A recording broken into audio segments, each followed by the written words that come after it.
Olá, gente, muito boa noite. Está começando mais um programa Jogo Aberto aqui pela TV Tarobá de Londrina. Agradecendo já a sua audiência nesta noite de sábado, numa semana extremamente difícil que todos nós paranaenses passamos por conta da Covid-19. Mas hoje o assunto não é Covid-19 como tem sido uma rotina aqui no Jogo Aberto, que a gente tem se dedicado muito a esse tema para trazer informação de qualidade para você. Mas hoje nós vamos falar sobre imposto de renda. 2020, 2021, a Receita Federal já abriu o prazo, começou aí no dia 1º de março, o programa já está disponível, mas nós temos novidades. Eu sei que muita gente que está assistindo viu rapidamente no noticiário e talvez não tenha se aprofundado nos detalhes, nas novidades, auxílio emergencial, ações e tudo isso nós vamos falar aqui no programa de hoje para detalhar isso para você. O programa nosso tem tempo, é por isso que a gente consegue aprofundar esse debate aqui. E eu convidei para participar do programa o diretor do SESCAP, o Marlon Marçal. Marlon, muito boa noite, obrigado pela sua presença aqui no programa. Boa noite, obrigado, Fernando. A gente que agradece a oportunidade. Tá certo. Bom, primeira coisa, o prazo, Já começou, já está valendo. Teve gente até que já mandou, muito contribuinte já mandou. Mas até quando se pode mandar a declaração do imposto de renda 2020 e 2021? Bom, perfeito. Voltando à normalidade, que ano passado foi uma exceção. Então, este ano iniciou no dia 1 de março e o prazo da entrega vai até o último dia de abril, até o dia 30 de abril. A gente ainda pode estar entregando a declaração de imposto de renda. Já tem gente falando até, perguntando, você vai prorrogar o prazo, Marlon? Pois é, com a questão da pandemia, a gente está verificando que várias ações que foram tomadas no ano passado estão sendo retomadas, Não tem nada oficial, mas até nós já estamos imaginando que pode haver a possibilidade de haver essa prorrogação. Sim. Que ano passado a entrega foi estendida até dia 30 de junho. Certo. Então a gente teve aquela situação que a gente já tinha gente recebendo restituição e ainda tinha gente entregando declaração. Aliás, isso foi interessante porque eles anteciparam o calendário de restituição, E por causa da pandemia tiveram que prorrogar um pouco o prazo para entrega, Isso, exatamente. Só que a antecipação desse calendário, ele permaneceu. Então, aquele prazo de restituição que vai de maio a setembro, que foi implantado no ano passado, ele permanece esse ano e o prazo continuou de restituição o mesmo, Perfeito. Bom, quais são então, em linhas gerais, as grandes novidades que o contribuinte tem que ficar atento? Você fala uma geral, depois a gente vai tópico a tópico abordando esses itens que são as novidades do Imposto de Renda 2020 e 2021.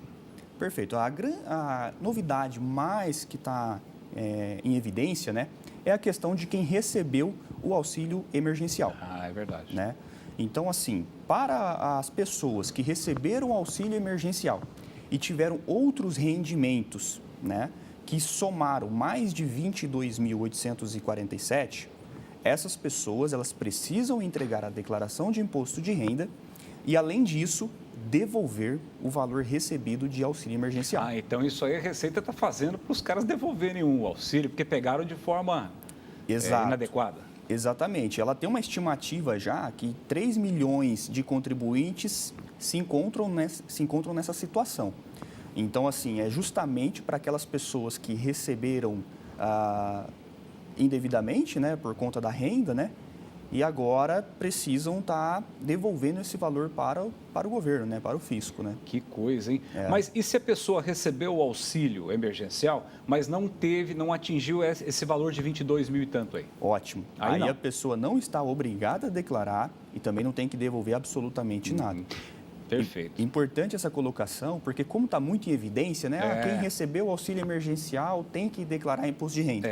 Não é assim. Calma lá então, gente. Se você recebeu o auxílio emergencial, mas você é assalariado, ganha R$1.000 por mês aí, ou até às vezes menos, está sem renda, então só se você teve uma renda comprovada, tributável, como é que a gente classifica essa renda de 22 mil e poucos reais? Se você teve, além do auxílio emergencial, outros rendimentos, e somando esses rendimentos, eles foram superiores a 22.847. Certo, porque o auxílio ele foi de R$600 mensais, Isso. Só que tem algumas possibilidades para aquelas pessoas que eram considerados arrimos de família, que poderiam receber até 1.200. Verdade.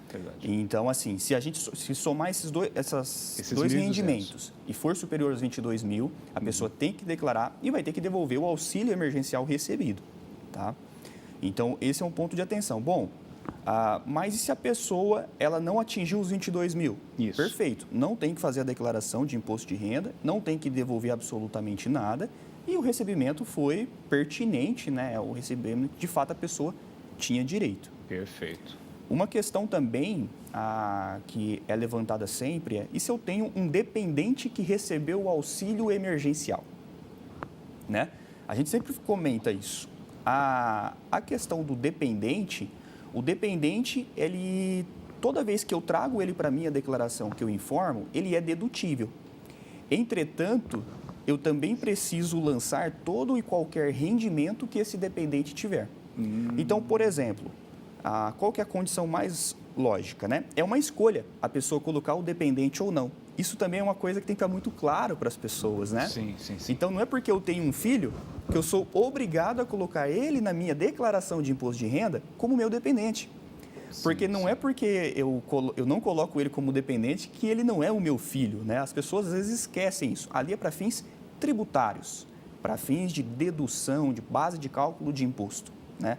Então, por exemplo, eu tive lá 21 mil de rendimentos ou até 25 mil de rendimentos. Estou obrigado a declarar se eu não receber auxílio emergencial? Não. Tenho um dependente, né, que recebeu o auxílio emergencial. Eu vou ter que declarar somente se você informar ele como dependente na sua declaração. Se você não informar ele como dependente, você não tem que declarar e muito menos que devolver absolutamente nenhum valor recebido. Certo. Tá? Bom, e essa é a situação específica para quem entrou nessa história do auxílio emergencial. E para os mortais, os cidadãos comuns, né, que não receberam auxílio emergencial, quem está obrigado a declarar a partir de que renda anual vai ter que declarar? Perfeito. Então, assim, os recebimentos, eles sempre têm aquelas características de rendimento entre rendimento tributável, rendimentos isentos e rendimentos com tributação exclusiva. Os rendimentos, quem recebeu rendimentos tributáveis, que são aqueles decorrentes do trabalho, recebimento de aluguéis, né, superior no ano a 28.559, estão obrigados a fazer a declaração do imposto de renda. É importante também que o fato de entregar a declaração de imposto de renda não significa que você vai ter que pagar imposto de renda. Exatamente. Né? Então, muitas vezes, você vai fazer a declaração para você poder restituir. Ou seja, você pagou ao longo do ano um valor superior àquilo que você deve, de fato, à Receita Federal. Né? Então, todo mundo que tiver rendimento tributável acima de 28.559 está obrigado a fazer a declaração de imposto de renda. Quem teve rendimentos isentos, né, superior a 40 mil reais, também está obrigado a declarar. O que são rendimentos isentos? Boa. Eu sou sócio de uma empresa e a minha empresa deu lucro e eu tive distribuição de dividendos. Né? Então, isso são rendimentos isentos para a pessoa física. Se esse valor for superior a 40 mil, estou obrigado a declarar. Eu posso ter ganho numa loteria? Também é um rendimento isento. Tenho que informar também, eu estou obrigado a informar também. Por quê? Se eu tive rendimento isento ou com tributação exclusiva e definitiva, acima de 40 mil, estou obrigado a declarar. Tive rendimentos da caderneta de poupança, superior a 40 mil no ano. É quase impossível hoje com essa taxa de juros, né? Mas se aconteceu, eu também estou obrigado a fazer a declaração de imposto de renda. Perfeito. Tá? Os rendimentos normalmente de renda fixa, né? Muitos deles não são tributáveis, né? A poupança eu acho que é o exemplo mais né, clássico. Ainda mais no Brasil, que a gente tem muito difundido na cultura da poupança, né? Então, todos esses rendimentos, eles têm características de rendimentos isentos. Então, não tem a tributação. Uma outra modalidade de renda fixa também é a LCA e a LCI, né? Então, elas também são rendimentos isentos de imposto de renda. Perfeito, isso é uma boa notícia. Em compensação, ações, né, e outras aplicações de renda variável, aí o contribuinte tem que ter uma atenção especial. Sim, especialmente porque dentro da renda variável a gente tem diferentes tipos de ativos, né? Então, a gente precisa estar atento se a gente está tratando de operações com fundos, se a gente está tratando, de fato, com operações de ações, né? Então, a gente precisa estar atento a todas essas movimentações. Regra geral, as ações, elas têm os rendimentos com características de tributação exclusiva e definitiva, né? Ou seja, são aqueles impostos que vai ficar retido já do contribuinte. Isso. Então, Na hora que fez a operação. Isso, ele não vai nem colocar a mão no dinheiro, vamos colocar assim. Quando ele colocar, já é líquido, né? Sim. Então, é uma característica. Não são para todos esses ativos, mas a grande maioria opera dessa maneira. Então, é importante estar atento. A gente, no Brasil, agora tem bastante... Aumentou muito o número de pessoas na Bolsa, né? A Bolsa está passando de 3 milhões de pessoas que estão na Bolsa hoje. Entretanto, a pessoa que teve essas movimentações precisa estar atento na hora de entregar a declaração para evitar qualquer tipo de inconsistência, né? De malha fina também, que é um grande tabu que a gente tem, né? A gente imagina assim, tive uma inconsistência, meu Deus, é um problema muito grande. E talvez não. Talvez é um problema, simplesmente uma divergência de informação. Certo. Né? Então, o contribuinte precisa estar atento, pegar todos os extratos, né? Entrar em contato com a corretora com que ele tem a conta, para ele conseguir todos os informes e informar de acordo com os informes que ele tem da corretora para evitar qualquer tipo de divergência, para não dar a malha fina, né? A inconsistência que a gente chama no imposto de renda. Até porque a própria Bolsa, né, e as corretoras também, elas informam a Receita Federal, né? Exato. Esses dados estão no banco de dados da Receita Federal. Sim, hoje a gente tem movimentações como a própria DIRF, né, chamada DIRF, que é a Declaração do Imposto de Renda Retido na Fonte, ou seja, aqueles rendimentos, então, que eu tive a retenção, as empresas, né, os bancos, as empresas já informaram. Além disso, a gente também tem movimentações bancárias, como a e-financeira, que vai acabar informando toda a movimentação que o contribuinte teve ali nas suas contas correntes, né? Então, essas informações já estão de posse da Receita Federal. Perfeito. Bom, a gente tinha uma tela aqui. Ô, Gabriel, coloca aquela tela anterior para a gente, fazendo favor, que eu vou fazer uma pergunta em cima daquela anterior. Uso do e-mail e número de celular. Endereço de e-mail e número de celular informados na ficha de identificação poderão ser utilizados pela Receita Federal para informar a existência de mensagens importantes em sua caixa postal. Está aí, para você que está assistindo o programa. Pode encher a tela, Gabriel, para o nosso telespectador ver bem essa informação. Olha só, uso do e-mail e número do celular. Ô, Marlon, o que significa isso, hein? Já que hoje nós temos tanta orientação para que as pessoas não cliquem em links, não abram e-mails que não conheçam. O que é isso daí? Exato. Esse é um ponto de extrema atenção que o contribuinte precisa ter. Por quê? O que a Receita está dizendo? Ela fala, olha, eu vou te mandar um e-mail para te avisar que na sua caixa postal, dentro do portal ECAC, vai ter uma mensagem para você. Mas eu não vou te mandar no seu e-mail a mensagem propriamente dita e muito menos um link para você clicar ali e ser redirecionado. Né? Então, o contribuinte precisa tomar muito cuidado. É só tipo um aviso. É só um aviso. Vai lá no nosso sítio, né? Vai lá no nosso... Isso, vai no nosso portal. Com o seu login e senha, acessa lá que tem uma mensagem para você. É verdade, isso é muito importante, né? Porque, infelizmente, a cada dia o que a gente vê são e-mails mais bem produzidos, sim, né, com mais cara de ser verdade, e as pessoas acabam clicando e coloca lá muitas vezes o número do recibo da declaração de imposto de renda e aí pronto, a pessoa já tem acesso às suas informações da sua declaração, enfim, pode causar um grande dano para a pessoa, né? Então, assim, a Receita Federal não vai mandar a mensagem diretamente para o e-mail e nem para o celular do contribuinte. Ela vai mandar um comunicado que na caixa postal dentro do portal existe mensagem para aquele contribuinte. Muito bem. Bom, a primeira etapa aqui do programa a gente já cumpriu.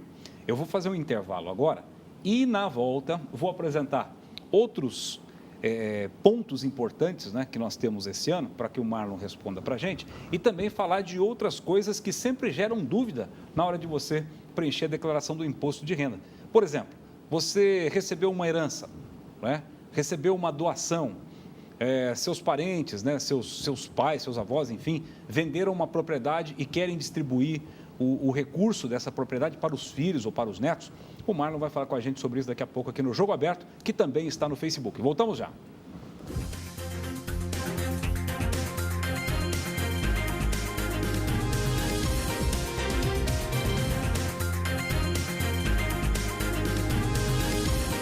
Jogo Jogo Aberto de volta, TV Tarobá de Londrina, também no Facebook. Tem alguma dúvida em relação ao imposto de renda? Deixa aí nos comentários, que se não der tempo da gente responder, se a gente não abordar esse tema que você está perguntando no programa, eu vou pedir para o Marlon responder depois para mim. A Kelly também na assessoria do Sescap nos ajuda nisso. E eu mando para você no próprio Facebook, no meu ou no Facebook da Tarobá, ou então te mando inbox se for uma coisa mais pessoal, né? Mas, Marlon, eu perguntava para você da questão das heranças, né? Isso é uma coisa que gera muita dúvida no contribuinte na hora de fechar a declaração. Quais são aí, qual é o beabá, digamos, da declaração de informação que deve constar lá quando o assunto é herança? Perfeito. Bom, a herança, o contribuinte tem que estar atento às documentações, né, que foram elaboradas no formal de partilha, né, lá no espólio. Então, de repente, tem aquela informação do formal de partilha que vem do cartório com a parte que lhe é cabida de fato, né, e ele informar os bens. Então, ele vai ter lá, ele vai informar, por exemplo, ele recebeu um imóvel. Então, ele informa o imóvel na ficha de bens e ele informa os rendimentos isentos, que são a herança recebida. Ou seja, eu tenho a origem, que são os rendimentos isentos recebidos, e eu tenho a aplicação, que é o bem que está na ficha de bens e direitos informado. Então, a regra básica é verifique exatamente como está determinado, seja no formal de partilha, ou seja no espólio, e faça o lançamento na sua declaração, tanto a origem, que no caso vai ser na ficha de rendimentos isentos, e as aplicações, que é na ficha de bens e direitos, seja o imóvel, seja valores em espécie, seja dinheiro, enfim, seja qualquer bem que a pessoa está recebendo ali na herança. Perfeito. Empréstimos são tributáveis? Como que se classifica um empréstimo? Por exemplo, o sujeito fez um empréstimo bancário ou pegou um empréstimo de uma pessoa física. Como é que é lançado isso no imposto de renda? Certo. Bom, o empréstimo, se eu estou tomando um empréstimo, né, eu contratei um empréstimo, eu vou lançar isso na ficha de dívidas e ônus, e aí, conforme eu vou pagando, eu vou amortizando. Então, eu vou informar lá quantas prestações eu paguei ao longo do ano de 2020, né? E esse saldo ele vai diminuindo, e informa também o saldo devedor. E assim eu vou fazendo a amortização.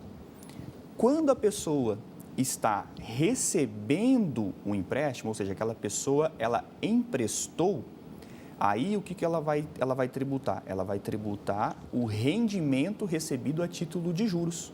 Né? Então, esse rendimento que ela teve a título de juros, ele é um rendimento tributável. Vai lançar na ficha de rendimentos tributáveis e vai ser base de cálculo do imposto de renda. Perfeito. Isso é uma dúvida também que muitas pessoas têm, né? E à medida que ela vai pagando esse empréstimo, se for um empréstimo mais longo, isso vai também atualizado na declaração dos anos seguintes? Sim. Então, a declaração de imposto de renda, ela sempre vem acumulando, né? Então, eu sempre vou ter duas colunas, que é o saldo anterior e o saldo final do exercício atual. Então, as prestações que eu paguei, eu vou informar o valor das prestações pagas ao longo do ano de 2020 e vou informar também o saldo devedor final, porque a gente sabe que o saldo não vai ser muito igual, porque a gente tem correções, né? Muitos empréstimos têm correção de saldo devedor, né? Então, às vezes, é aquela história, né? O contribuinte fala, mas eu paguei tantas parcelas, como é que eu devo tudo isso ainda, né? Então, não é só ir lá pegar o valor das parcelas e diminuir o saldo devedor. Então, tem que verificar de fato qual que é o saldo devedor do empréstimo para lançar lá, para sempre ficar alinhado com, de fato, aquilo que o contribuinte ainda deve. É interessante isso. Porque, bom, tem muito contribuinte que faz a declaração sozinho, né? Porque é muito simples. Às vezes ele só tem uma fonte pagadora e tem as suas informações pessoais ali boa. Mas sempre é importante ter um contador para orientar operações, informações mais complexas, né? Porque às vezes a pessoa pode se confundir e para cair na malha é fácil, né? Fácil. Fernando, essa é uma excelente colocação. A declaração de imposto de renda, cada dia ela vem ficando a informação mais fácil, né? Então, hoje, dentro do próprio programa, você tem todas as informações para estar fazendo a declaração de imposto de renda. Mas o que é importante ressaltar é que a declaração de imposto de renda é o momento de você informar ao fisco o seu patrimônio. Né? E quando a gente fala de patrimônio, muitas vezes, se a pessoa é casada, por exemplo, ela não é só o patrimônio dela, é o patrimônio do casal.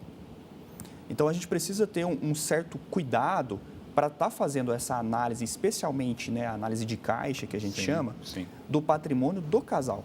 Então, vou te dar um exemplo. Às vezes, eu não tenho uma comprovação de origens suficiente para ter as minhas aplicações. Ou seja, o meu patrimônio aumentou muito e eu não tinha renda para isso. Mas a minha esposa, ela pode ter origem suficiente para cobrir as aplicações dela e ainda a minha, porque o casal A se renda complementa. familiar é suficiente e comporta aquele caixa lá. Isso. Por isso que a gente sempre, o que a gente vê na prática, tá? Geralmente, a gente faz a declaração de imposto de renda do esposo, da esposa e dos dependentes. Porque o dependente, se ele for incorporado na declaração também, ele faz parte daquele patrimônio. Então, seria como se o patrimônio vai aumentando. É o esposo, é o cônjuge, e isso vai aumentando. Então, tem que ter esse cuidado. Por quê? Porque senão as pessoas, às vezes, acabam, não, eu vou pegar o informe e vou digitar o extrato. Nem sempre isso vai dar certo, né? Então, a gente sabe que grande maioria das pessoas, às vezes, só tem uma fonte de renda, não recebe aluguéis, não tem propriedade rural, enfim, não tem outras rendas que acabam trazendo um pouco mais de dificuldade, né? E a pessoa tem plenas condições de, com as informações, fazer de fato sozinha. Mas é muito importante também que o contribuinte tenha em mente que digitar o extrato não é fazer declaração de imposto de renda.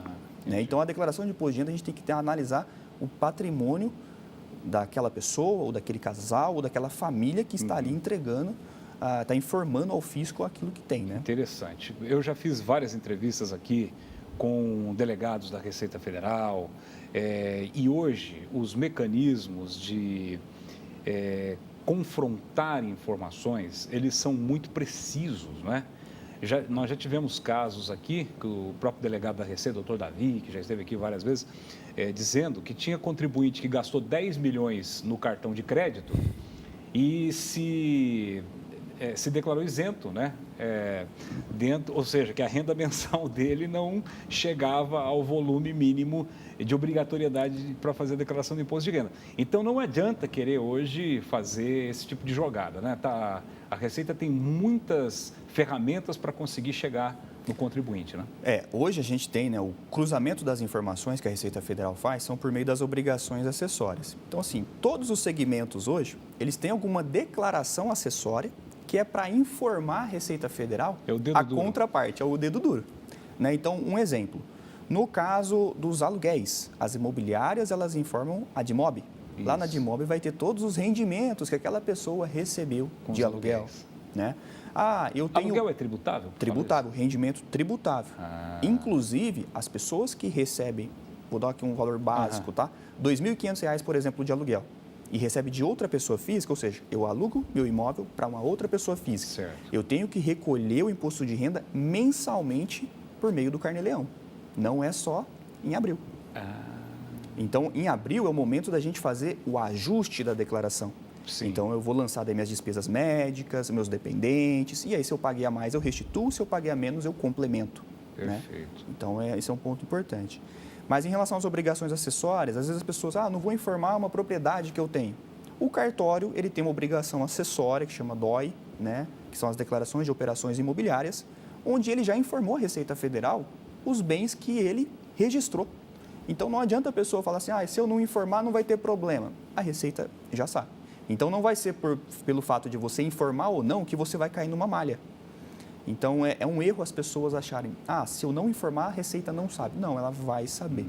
Né? Então, porque esses órgãos informam a Receita. Exato. O cartão de crédito, como você bem colocou, é um caso clássico, né? Então, a gente tem uma DECRED que as operadoras de cartão de crédito são obrigadas a informar a Receita Federal. Agora, o interessante disso é o seguinte, a Receita só vai questionar se ela perceber uma incompatibilidade, uma incongruência, certo? Porque eu não preciso falar para a Receita quanto que eu gastei de cartão de crédito. Exato. Né? Ela vai olhar o quanto que eu recebi naquele ano, quanto que eu gastei e vai fazer a comparação. Isso. Mas ela tem lá a informação do cartão de crédito. Ela tem. E as outras também, né? É assim que funciona. É assim, exatamente.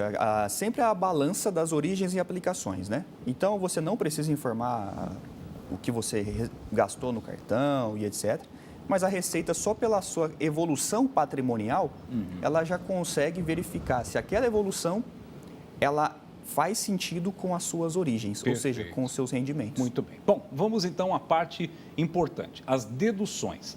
O que hoje o cidadão pode deduzir do imposto de renda, principalmente pessoas que têm já o imposto de renda retido na fonte, né?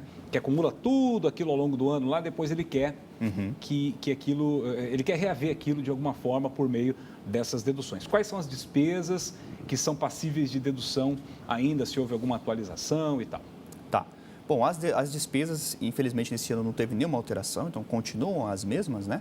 A gente tem as despesas médicas, planos de saúde, plano odontológico, né? Os dependentes também, então, se os meus dependentes também tiveram despesas médicas, isso também é dedutível.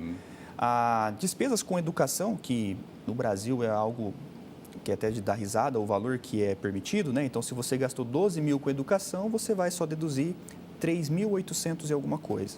Então, o restante não vai ser computado. E isso é diferente em outros países? Eu não sei te precisar essa informação. Mas assim, é pouco, enfim, no Brasil é pouco. Muito pouco, porque hoje dificilmente uma pessoa que paga uma escola, uma faculdade, ela vai gastar ao longo do ano apenas R$ 3.800, né? É muito pouco mesmo. Então, isso ainda continua, mas continua dedutível. As despesas de profissionais de saúde, como de maneira geral, então a gente tem fisioterapeuta, psicólogos, que também... Isso é dedutível. Dedutível, tá? Então, sempre lembrando que é a questão da formalização, né? Então, mas é 100% dedutível? Tudo que você gastou, você pode recuperar ou não? É da base de cálculo, né? Então, tudo aquilo que você gastou, isso vai diminuir a sua base de cálculo do imposto, né? E aí isso vai baixar. Então, vamos imaginar o seguinte, se você está lá na última faixa do imposto de renda, que é os 27,5, né? E você gastou R$ 1.000 com um dentista. Pegou o recibo, tudo certinho, né? Quanto que você vai aproveitar daquilo de fato no imposto? R$ 27,5 de R$ 1.000. Então, isso é o valor de fato que você vê de economia no bolso no final do imposto. Uma pergunta que o pessoal faz aqui também pelas redes sociais, eu acho que isso se tornou muito comum por causa da pandemia, é o seguinte, o sujeito, ele era empregado, CLT. Perfeito. Veio a pandemia, fechou a empresa em que ele trabalhava. Ele ficou desempregado. Aí ele virou empreendedor. Abriu lá um MEI ou abriu um CNPJ e começou a ter uma vida de prestar serviço, enfim, emitir nota. Como que fica a vida desse cidadão? Até um certo ponto ele era CLT, pessoa física, né? E a partir do ano seguinte, passou a pandemia e tal, ele também tem essa outra configuração. Ele faz a declaração dele pessoa física e depois ele tem que fazer uma outra declaração também como pessoa jurídica? Como é que funciona isso? Exatamente. Então, assim, essa pessoa que ela trabalhou parte do ano, né, como CLT, pessoa física, ele estava lá recebendo um salário, né? E aí ele foi empreender, independente do tipo de natureza jurídica, né? O que a gente precisa entender? Na empresa, ele vai ter alguns tipos de rendimento. Então, o rendimento que vai ser tributável, se ele é o dono da empresa, é o chamado prolabore. Então, aquele prolabore vai ser um rendimento tributável, assim como é o salário que ele recebia quando ele era CLT. Entendi. Se a empresa dele teve lucros e se esses lucros foram distribuídos para ele sob a forma de dividendos, ele também vai informar isso na sua declaração de imposto de renda, porém, vai ser um rendimento isento, não vai ser um rendimento tributável. Né? E todas as empresas, vamos chamar assim, independente, seja MEI, Simples Nacional ou regime normal, elas têm uma declaração anual também, que é para informar, no caso da MEI, a da ZEN, então você vai informar as receitas que a empresa teve ao longo do ano, as despesas que teve também. E, basicamente, as outras empresas, vamos chamar assim, de regime normal, ela vai informar a contabilidade da empresa, né? O saldo de balanço, quanto que deu o balanço, quanto que fechou o balanço, como que ficou o resultado, se deu lucro, se deu prejuízo, e as demais demonstrações contábeis, né? Então, assim, o que é importante é a pessoa estar atento ao tipo de rendimento. Então, o prolabore é um rendimento tributável, isso é base de cálculo do imposto de renda dele. Se teve dividendo, rendimento isento, é um rendimento que vai compor a origem, mas não tem tributação. Perfeito. O primeiro ano sempre é importante, né, dessa transição aí para a pessoa entender, depois vai tranquilo. É sempre importante, assim, quando o contribuinte ele começar a entender os tipos de rendimento. Facilita bastante. A natureza do rendimento. Exato. Porque daí ele já sabe, independente, eu tenho uma empresa, mas eu recebo prolabore, isso é tributado. Eu tive dividendo, isso é isento. Né? Se é tributável, eu já sei que eu tenho que somar esse rendimento com meus outros rendimentos. Um exemplo, ele pode ser CLT e ele nem pode ter aposentado no mesmo ano.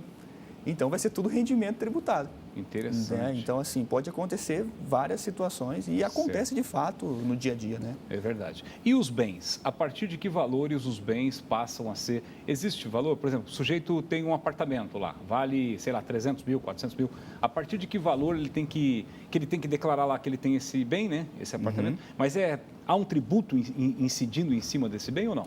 Perfeito. A informação do bem não há tributo algum, né? Então, hoje, qual que é a característica? Se eu tenho bens e direitos que somados são superior a 300 mil reais, eu já estou obrigado a fazer a declaração. Não significa que eu vou pagar imposto. Sim. Eu simplesmente tenho que declarar, né? Então, assim, e o fato de eu, vou informar um imóvel, eu tenho que pagar imposto de renda? Não tenho que pagar imposto de renda. Por quê? Porque o imposto de renda, ele é sobre renda e patrimônio. Se você, e mais, ele é sempre tributado como regime de caixa. Ou seja, se eu não tive a venda e não recebi nenhuma contraprestação, não recebi dinheiro. Por isso, né, eu não tenho base de cálculo do imposto, eu não tenho fato gerador. Porque o fato gerador é o ato de quando eu recebo, de fato, algum recurso financeiro. Né? Então, se eu não vendi, eu só estou informando na declaração, não tenho que pagar imposto de renda em momento algum. O que pode acontecer, que é muito comum as pessoas, às vezes, confundir isso? Bom, eu tenho